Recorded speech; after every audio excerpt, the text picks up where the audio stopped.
اللہ الرحمن الرحیم۔ شروع اللہ کے نام سے جو بڑا مہربان اور نہایت رحم کرنے والا ہے۔ رسول کریم صلی اللہ علیہ وآلہ وسلم نے فرمایا، جنت کا ایک دروازہ ہے جسے ریان کہتے ہیں۔ قیامت کے دن اس دروازے سے صرف روزہ دار ہی جنت میں داخل ہوں گے، ان کے سوا اور کوئی اس میں سے نہیں داخل ہوگا۔ پکارا جائے گا کہ روزہ دار کہاں ہے؟ وہ کھڑے ہو جائیں گے، ان کے سوا اس سے اور کوئی نہیں اندر جانے پائے گا، اور جب یہ لوگ اندر چلے جائیں گے تو یہ دروازہ بند کر دیا جائے گا، پھر اس سے کوئی اندر نہیں جا سکے گا۔ ایک دن حضرت محمد صلی اللہ علیہ وآلہ وسلم لوگوں میں تشریف فرما رہے تھے کہ آپ کے پاس ایک شخص آیا اور پوچھنے لگا کہ ایمان کسے کہتے ہیں؟ آپ صلی اللہ علیہ وآلہ وسلم نے فرمایا کہ ایمان یہ ہے کہ تم اللہ تعالیٰ کے وجود اور اس کی وحدانیت پر ایمان لاؤ، اور اس کے فرشتوں کے وجود پر، اور اس اللہ کی ملاقات کے برحق ہونے پر، اور اس کے رسولوں کے برحق ہونے پر، اور مرنے کے بعد دوبارہ زندہ پر ایمان لاؤ۔ پھر اس نے پوچھا کہ اسلام کیا ہے؟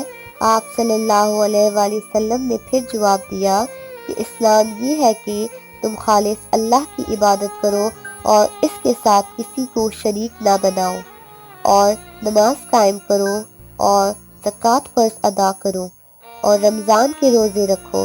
پھر اس نے احسان کے متعلق پوچھا۔ آپ نے فرمایا، احسان یہ ہے کہ تم اللہ کی عبادت اس طرح کرو گویا تم اسے دیکھ رہے ہو۔ اگر یہ درجہ نہ حاصل ہو تو پھر یہ تو سمجھو کہ وہ تم کو دیکھ رہا ہے۔ پھر اس نے پوچھا کہ قیامت کب آئے گی؟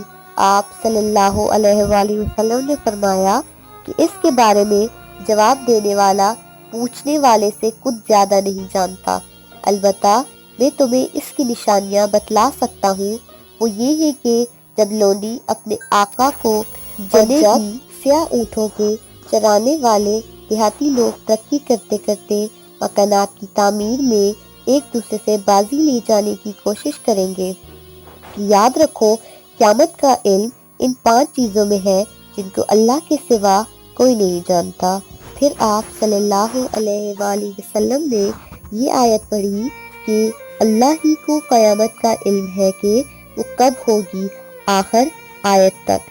پھر وہ پوچھنے والا پیٹھ پھیر کر جانے لگا تو آپ صلی اللہ علیہ وآلہ وسلم نے فرمایا کہ اسے واپس بلا کر لاؤ۔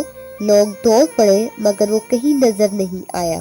آپ صلی اللہ علیہ وآلہ وسلم نے فرمایا کہ وہ جبرائیل علیہ السلام تھے جو لوگوں کو ان کا دین سکھانے آئے تھے۔ امام ابو عبداللہ بخاری فرماتے ہیں کہ حضرت صلی اللہ علیہ وآلہ وسلم نے ان تمام باتوں کو ایمان ہی قرار دیا ہے۔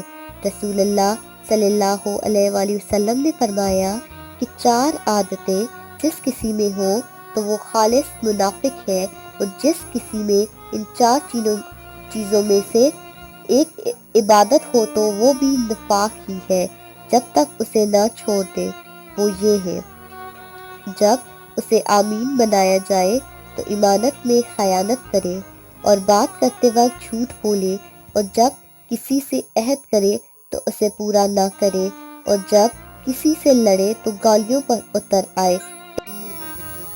ابو ہریرہ سے روایت ہے کہ نبی کریم صلی اللہ علیہ وآلہ وسلم نے فرمایا، 2 کلمے ایسے ہیں جو اللہ تبارک و تعالیٰ کو بہت ہی پسند ہیں، جو زبان پر ہلکے ہیں اور قیامت کے دن اعمال کے ترازو میں بہجن اور باوزن ہوں گے۔ وہ کلمات مبارک یہ ہیں، سبحان اللہ و بحمدہ، سبحان اللہ العظیم۔